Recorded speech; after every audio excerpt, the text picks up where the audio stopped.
This wasn't obvious to me until I had a child. We're not born with this innate sense of morality and what's right and wrong, what's good and bad. What we are born with is instinct to survive.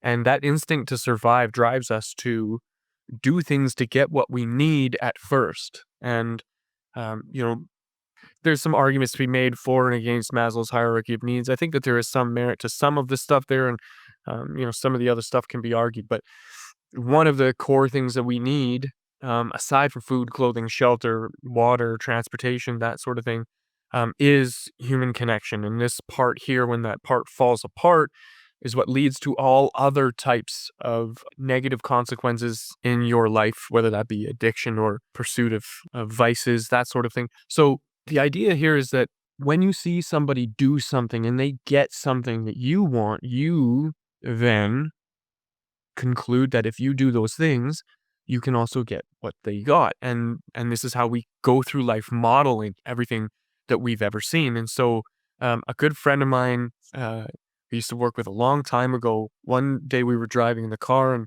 he was kind of sharing a little bit about his life. He grew up in the Middle East and we had very differing upbringings. And when he was sharing some of his life stories with me, I was sharing some of my life stories with him.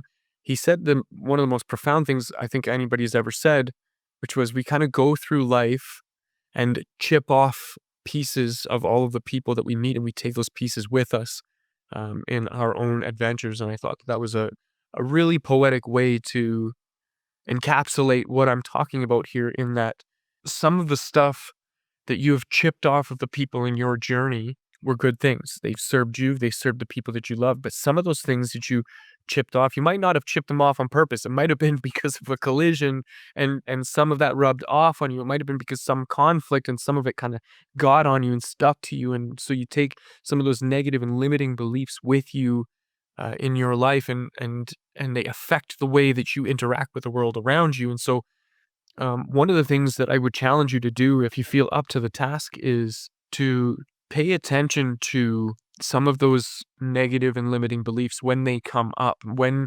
you go to do something and you are triggered, or you face fear, or you get anxiety, or you get a negative feeling in your body, try to look back at where that came from. What example do you have that has shown you that something negative can come from that, the taking that action or whatever, doing that thing.